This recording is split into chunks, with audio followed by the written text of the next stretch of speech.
Kémy était une jeune femme de 24 ans, vivant avec sa mère malade dans un quartier populaire de la ville.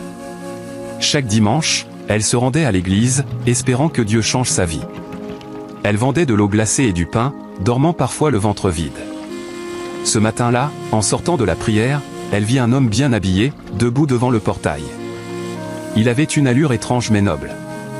Son regard perçant la dérangeait un peu, mais sa voix était douce. Il s'appelait Samuel, disait-il. Il lui proposa de parler un instant. Et de cette simple rencontre, allait naître une histoire qui allait bouleverser toute sa vie. Un mystère ancien venait d'être réveillé. Kémy fut d'abord attiré par son calme. Il était grand, habillé comme un homme riche, mais ne se vantait pas. Il posait des questions sur sa vie, son avenir, ses espoirs. Kémy lui répondit sans trop de méfiance. Il proposa de la revoir. Au fil des semaines, il venait tous les dimanches, à la même heure, au même endroit. Il n'entrait jamais dans l'église. Cela la surprenait, mais il disait simplement « Je prie autrement ». Un jour, il lui offrit un téléphone neuf, puis une belle robe. Kémy refusa d'abord, puis accepta. Pour la première fois, quelqu'un la traitait avec douceur et attention. Mais elle remarquait aussi qu'il évitait le soleil, portait toujours des lunettes noires, et avait des mains étrangement froides. Ils se marièrent dans une cérémonie discrète, sans famille, sans amis. Juste un juge, un cahier, une signature. Kémy déménagea dans sa nouvelle maison. Tout semblait parfait. Elle ne manquait de rien. Mais Samuel partait chaque nuit. Il revenait au petit matin, parfois trempé, d'autres fois couvert de boue. Un soir, elle fit semblant de dormir. Il sortit de la maison, pieds nus, sans bruit. Elle le suivit discrètement. Il entra dans une forêt proche, s'arrêta devant un grand rocher. Et là, il se transforma. Devant ses yeux, la tête de Samuel se transforma lentement. Ses traits d'homme glissèrent comme une peau qu'on retire. À la place, surgit une tête de cobra. Un serpent géant, au regard brillant et froid. Son corps restait humain, mais son visage n'était plus de ce monde. Il s'agenouilla devant le rocher, murmura des mots incompréhensibles. Puis il recouvrit sa tête et repartit, comme si de rien n'était. Kémy, figée, rentra chez elle en tremblant. Elle ne dormit pas. Le lendemain, Samuel la regarda et dit simplement « Tu as vu, n'est-ce pas ?» Le silence dans la maison était lourd ce matin-là. Kémy s'assit à table, les mains tremblantes, incapable d'avaler quoi que ce soit. Samuel entra dans la pièce, vêtu d'un pagne noir et d'un boubou léger. Il la regarda sans colère, mais avec une gravité profonde. « Tu ne devais pas savoir, » murmura-t-il. « Maintenant que tu sais, tu as un choix à faire. » Kémy sentit son cœur s'arrêter. « Tu n'es pas humain, » dit-elle d'une voix brisée. « Je suis un être ancien. Un gardien. Je protège cette terre depuis des générations. Mon apparence humaine n'est qu'une couverture. » Il posa calmement une boîte sur la table, un coffret en bois noir, orné de symboles étranges. « Si tu ouvres cette boîte, tu verras mon monde. Mais tu ne pourras plus revenir en arrière. Si tu refuses, je t'effacerai doucement de ma mémoire. Tu retourneras à ta vie d'avant, sans souvenir de moi. » Kémy ne savait plus quoi penser. Elle avait aimé un homme qui n'était pas entièrement humain. Mais il n'avait jamais été cruel. Il lui avait apporté le confort, la tendresse, une chance de vivre autrement. Elle regarda la boîte. Lentement, elle posa la main dessus, puis la retira. « Je veux que tu me dises tout. Je veux comprendre avant de choisir. » Samuel hocha la tête. « Alors écoute bien. Mon peuple vient d'un royaume sous la terre. Nous avons été envoyés dans ce monde pour surveiller les humains, pour garder un équilibre. Certains d'entre nous sont devenus mauvais, d'autres ont choisi l'ombre. Moi, j'ai juré de protéger ce monde en silence. J'ai vécu plus de 100 vies humaines. Mais c'est toi que j'ai choisi pour partager la mienne. » Kémy sentit un frisson. Un mélange de peur, de fascination, et d'étrange admiration. « Tu es marié à une légende, » dit-il. « Mais tu es toujours libre de partir. » Elle ne répondit pas tout de suite. Son regard se perdit dans les flammes de la bougie sur la table. Elle pensait à sa mère, à sa vie passée. À tout ce qu'elle avait fui. Mais pouvait-elle vivre avec un homme à tête de cobra? Dans la nuit qui suivit, elle rêva d'un serpent géant l'enroulant sans la blesser. Il la protégeait d'un incendie. Et au matin, elle se leva avec une décision.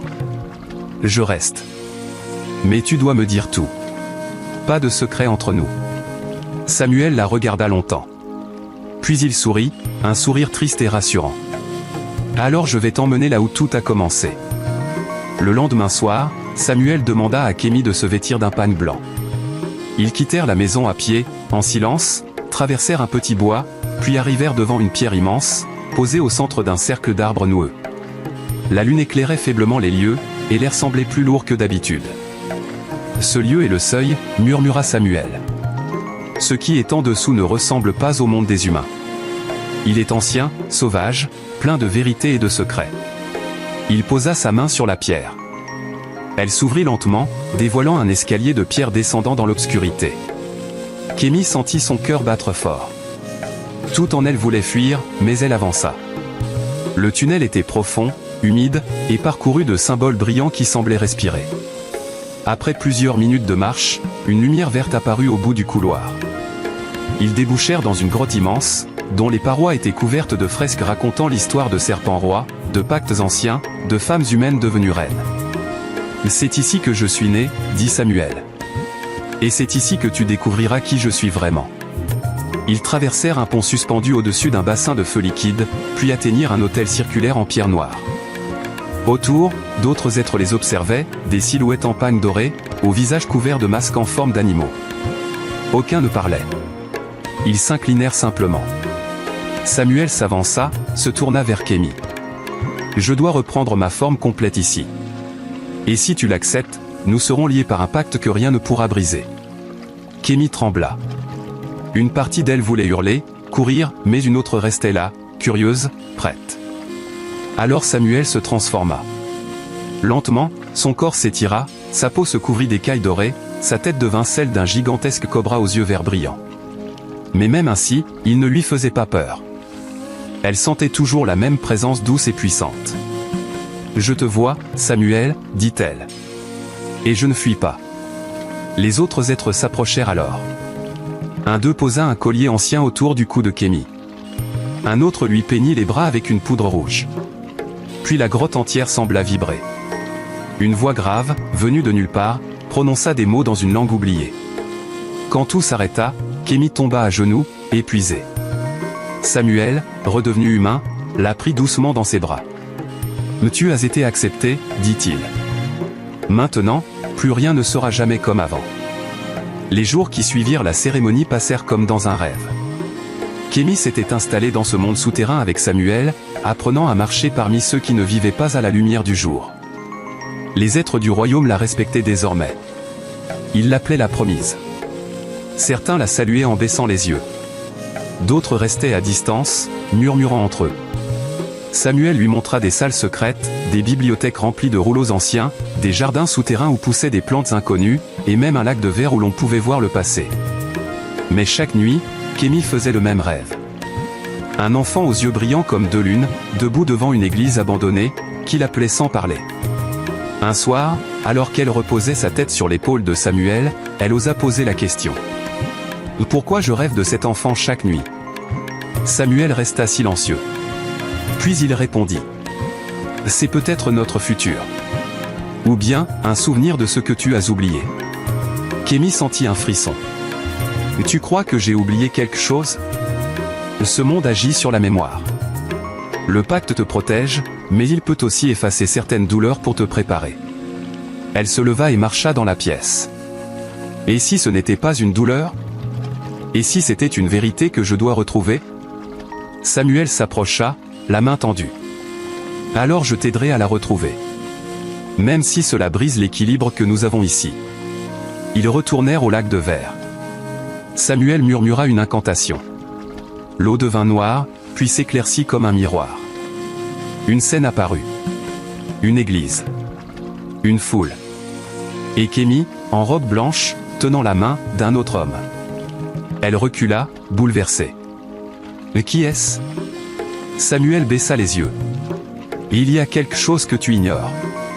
Le jour où je t'ai rencontré, tu avais déjà perdu la mémoire. Tu étais poursuivi par des hommes. Tu t'es évanoui devant l'église. Je t'ai sauvé, mais je n'ai jamais pu te dire toute la vérité. Kémy serra les poings. Alors ce mariage, ce lien, et... Kémy savait que pour avancer, elle devait retourner là où tout avait commencé. Samuel, bien qu'inquiet, accepta. Il la conduisit à un ancien tunnel oublié, dissimulé derrière des racines épaisses. Ce passage menait directement à la surface, à plusieurs kilomètres de l'église où ils s'étaient rencontrés. « Mais tu ne seras plus la même », murmura Samuel. « Mais ce monde-là, dehors, ne l'est pas non plus. Sois prudente. » Kémy hocha la tête. Une dernière fois, elle posa sa main sur le torse de Samuel, puis s'enfonça dans l'obscurité. Quand elle émergea enfin, la nuit venait de tomber. Le village semblait plus bruyant, plus sale. Des enfants couraient, des vendeurs criaient, des voitures klaxonnaient. Tout était normal, trop normal. Elle marcha jusqu'à l'église abandonnée. Les vitres étaient cassées, les portes grinçaient. Elle s'assit sur le perron, là où elle s'était effondrée des mois plus tôt.